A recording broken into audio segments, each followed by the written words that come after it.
एक गांव में पारो नामक एक गरीब विधवा रहती थी। उसका एक पुत्र था। वह इतनी गरीब थी कि घर में 4 बर्तन भी ढंग के नहीं थे। लड़का अभी छोटा था। पारो ने बड़े प्यार से उसका नाम नसीब सिंह रखा था, मगर वह इतना बदनसीब था कि उसके पैदा होने के कुछ समय बाद ही एक बीमारी से उसके पिता की मृत्यु हो गई। पारो लोगों के घरों में चौका बर्तन आदि करके उसे पाल रही थी। उसे पक्का विश्वास था कि नसीब सिंह बड़ा होकर उसके सारे कष्ट दूर कर देगा और उसका बुढ़ापा चैन से गुजरेगा। इसी आस में रात दिन मेहनत करके वह अपने बेटे को पाल रही थी। नसीब सिंह था तो छोटा, किंतु समझदार बहुत था। संयम और धीरज की उसमें कमी नहीं थी। किसी भी बात को गहराई तक जानने और समझने की उसमें प्रबल उत्सुकता रहती थी। एक दिन उसने अपनी माँ से पूछा, माँ, हम इतने गरीब क्यों हैं? पारो ने दुखी स्वर में कहा, बेटा, यह सब तो ईश्वर की मर्जी और नसीब की बात है। मगर नसीब सिंह यह उत्तर पाकर संतुष्ट नहीं हुआ। वह बोला, ईश्वर की ऐसी मर्जी क्यों है? पारो ने उत्तर दिया कि बेटा, यह तो ईश्वर ही जाने। नसीब सिंह ने कहा, अगर ईश्वर ही जाने तो ठीक है, मैं ईश्वर से ही पूछूंगा कि हम इतने गरीब क्यों हैं। बताओ माँ, मुझे यह बताओ कि ईश्वर कहाँ मिलेगा। पारो तो वैसे ही परेशान रहती थी, अतः उसकी बातों से उकता कर उसने कह दिया, वह जंगलों में रहता है, लेकिन तुम वहाँ मत जाना। लेकिन नसीब सिंह ने दिल ही दिल में उसी क्षण पक्का इरादा बना लिया था कि वह ईश्वर को ढूंढेगा और उनसे पूछेगा कि आखिर हम इतने गरीब क्यों हैं। एक दिन वह जंगल की ओर चल दिया। जंगल बहुत घना और भयानक था।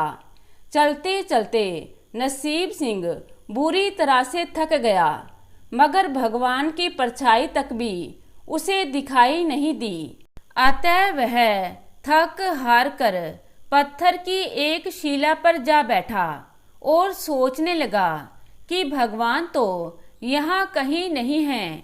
आखिर हमारी गरीबी कैसे दूर हो।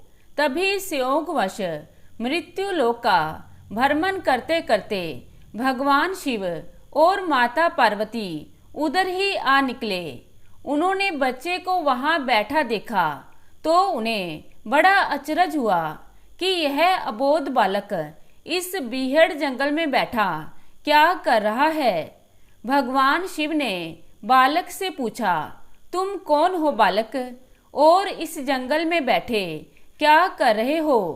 बालक ने कहा कि मैं ईश्वर को ढूंढ रहा हूँ। माता पार्वती ने चौंक कर कहा कि ईश्वर को? और पूछा, मगर क्यों? ईश्वर से तुम्हें क्या काम है? बालक नसीब सिंह ने बड़ी निर्भीकता से उत्तर दिया, मैं उनसे यह पूछना चाहता हूँ कि हम इतने गरीब क्यों हैं? दूसरों की तरह हम पर भी भाग्य की कृपा क्यों नहीं है? माँ पार्वती, भगवान शिव उस बच्चे का साहस देखकर बहुत प्रसन्न हुए। माँ पार्वती तो करुणा की सागर है। उन्हें उस बच्चे पर बड़ी दया आई और भगवान शिव से बोली, प्रभु, इस बालक की कुछ मदद कीजिए। भगवान शिव ने कहा, हम कुछ नहीं कर सकते पार्वती, क्योंकि इसके भाग्य में यही सब लिखा है। भाग्य देवता के लेख के अनुसार इसे ऐसा ही जीवन भोगना पड़ेगा। माँ पार्वती हट करने लगी, नहीं नहीं स्वामी, आपको इस बालक की कुछ मदद करनी ही होगी। भगवान शिव ने कहा, जिद ना करो पार्वती, यदि हम उसे कुछ दे भी देंगे तो भी वह इसके पास नहीं रुकेगा। इसे वैसा ही जीवन जीने दो जैसा भाग्यदेव चाहते हैं। माता पार्वती ने कहा, नहीं प्रभु, इसकी गरीबी दूर करने के लिए आपको इस पर कृपा करनी होगी। जब माँ पार्वती जिद करने लगी तो भगवान भोले शंकर ने उस बच्चे को एक हार दे दिया। हार पाकर नसीब सिंह बहुत प्रसन्न हुआ और खुशी खुशी अपने घर को चला गया। माँ पार्वती इस बात से संतुष्ट थी कि उन्होंने एक अबोध बालक की मदद की और अब उसके दिन सुख से कटेंगे। लेकिन त्रिकालदर्शी भोले बाबा सब जानते थे कि यह हार उसके पास रहेगा ही नहीं। रास्ते में चलते चलते नसीब सिंह के पेट में अचानक दर्द उठा और वह शौच के लिए इधर उधर देखने लगा। उसने भगवान शिव का दिया हार एक पत्थर की शिला पर रख दिया और झाड़ियों के पीछे चला गया। तभी एक चील कहीं से उड़ती हुई आई और उस हार को उड़ाकर उड़ गई। अरे मेरा हार! सब कुछ भूलकर लड़का चील के पीछे भागा, मगर कब तक वह चील का पीछा करता और कैसे उसे पकड़ता। एक आध बार पत्थर उठाकर उसने चील को मारने की कोशिश की, किंतु चील अधिक ऊंचाई पर थी। कुछ ही पलों में चील उसकी नजरों से ओझल हो गई तो वह बड़ा दुखी हुआ और रोते रोते अपने घर की ओर चल दिया। घर पहुंचकर उसने अपनी माँ को सारी बात बताई, मगर पारो को उसकी बात पर बिल्कुल भी विश्वास नहीं हुआ। हाँ, उसकी बात सुनकर थोड़ी सी उदास अवश्य हो गई, लेकिन नसीब सिंह अपनी माँ की उदासीनता देखकर निराश नहीं हुआ। उसने मन ही मन निर्णय किया कि वह कल फिर वहीं जाएगा और भगवान शिव और माता पार्वती को अपनी विपत्ता सुनाएगा। उसका विश्वास था कि भगवान शिव उस धूर्त चील को अवश्य ही दंड देंगे। भगवान शिव ने माता पार्वती से कहा, देवी देखो, उसके पास कल वाला हार नहीं रहा। उसे एक चील ले उड़ी है और दूसरा हार पाने तथा उस चील को दंड दिलवाने की इच्छा लिए वह लड़का आज फिर आया है। माँ पार्वती ने फिर भगवान शिव से प्रार्थना की कि आप चाहें चील को दंड दें या ना दें, किंतु इस लड़के की सहायता करके इसकी निर्धनता दूर करें। हम अब कुछ नहीं कर सकते देवी। यदि तुम जिद करती हो तो हम ब्रह्मदेव से कहते हैं कि वही इस बालक की कुछ सहायता करेंगे। यह कहकर भगवान शिव ने ब्रह्मा जी को बुलवाया और सारी बात बताकर आग्रह किया कि आप ही इस बालक की कुछ मदद करें। बालक को हीरे की एक अंगूठी दे दी। लड़के ने अंगूठी जेब में रखी और खुशी खुशी अपने घर की ओर चल दिया। उसने सोच लिया था कि वह अब एक पल के लिए भी अंगूठी को अपने से अलग नहीं करेगा। फिर रास्ते में चलते चलते अचानक उसे प्यास लगी। वह सरोवर के एक किनारे पहुंचा और जैसे ही वह चुल्लू भर कर पानी पीने के लिए झुका, वैसे ही उसकी जेब से अंगूठी निकलकर पानी में जा गिरी और इससे पहले कि वह उठाता, एक मछली उसे निगल गई। नसीब सिंह फिर रोते रोते घर आया और माँ को सारी बात बताई।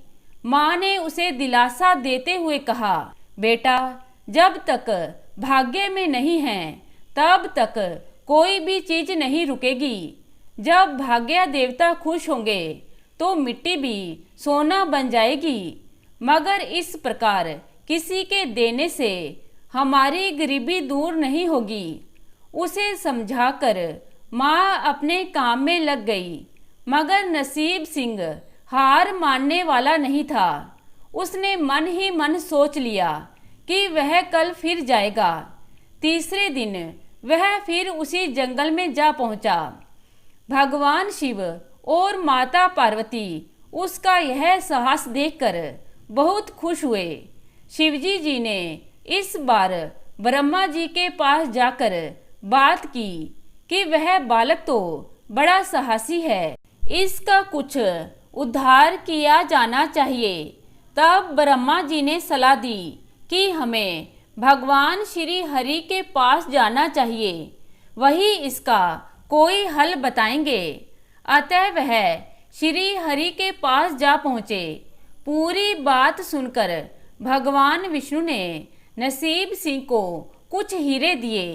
हीरे पाकर वह बहुत खुश हुआ और इस बार बिना कहीं रुके उसने सीधे अपने घर जाने का निश्चय किया, क्योंकि 2 बार उसकी चीजें खो चुकी थी। जब वह घर पहुंचा तो उसकी माँ घर पर नहीं थी। अतः नसीब सिंह ने हीरे एक लोटे में रखकर एक कोने में छिपा दिए और अपनी माँ को ढूंढने निकल पड़ा। वह मन ही मन सोचने लगा कि अब माँ को किसी के घर काम करने की क्या आवश्यकता है। अब तो वह भी अमीर बन गए हैं। इधर पीछे से चोर उसके घर में घुसे और जो भी सामान हाथ लगा लेकर भाग निकले। उस सामान में वह लोटा भी था जिसमें हीरे रखे थे। जब वह माँ के साथ वापस आया तो देखा कि हीरे गायब थे। इतना ही नहीं, घर का दूसरा सामान भी गायब था। अब तो उसकी माँ को बहुत गुस्सा आया। वह बोली, क्यों मुझे नई नई कहानियाँ सुनाकर पागल बनाता जा रहा है। सारा दिन आवारा बच्चों की तरह इधर उधर भटकता रहता है और शाम को पिटाई के डर से कोई नई कहानी सुना देता है। माँ की डांट सुनकर लड़का रोने लगा। वह तो केवल इतना ही जानता था कि जो कुछ भी उसने अपनी माँ को बताया था वह सत्य था। डांट खाकर लड़के की हिम्मत और बढ़ गई और अगले दिन वह फिर उसी स्थान पर जा पहुंचा। बालक को देखकर भगवान भोले शंकर सोचने लगे कि इस पर इतनी मुसीबतें पड़ी, लेकिन इसने हिम्मत नहीं हारी। इससे वह बहुत प्रसन्न हुए और भाग्य देवी के पास जाकर बोले, यह लड़का बहुत साहसी, हिम्मत वाला और धीरज वाला है। ऐसा व्यक्ति अभागा नहीं हो सकता, इसे कुछ दे दो। भगवान शिव की आज्ञा पाकर भाग्य देवी ने नसीब सिंह को सोने का एक सिक्का दिया। सिक्का लेकर नसीब सिंह खुशी खुशी अपने घर को चल दिया। जब उसने घर जाकर वह सिक्का अपनी माँ को दिया तो उसकी माँ बहुत खुश हुई। अब क्योंकि उन पर भाग्य देवी की कृपा हो गई थी, अतः सारे काम ही अपने आप शुभ होने लगे। दूसरे दिन ही एक मछली वाला उसके गांव में मछली बेचने आया तो लड़के ने वही सिक्का देकर मछली खरीद ली। उसकी माँ ने मछली का पेट चीरा तो वह अंगूठी निकली जो ब्रह्मदेव ने उसे दी थी और जो उसकी जेब से तालाब में गिर गई थी। माँ ने अंगूठी संभाल कर रख ली और नसीब सिंह से बोली, जा बेटा जंगल से थोड़ी लकड़ियाँ ले आ, आज घर में ईंधन बिल्कुल नहीं है। लड़का कुल्हाड़ी लेकर जंगल की ओर चल दिया।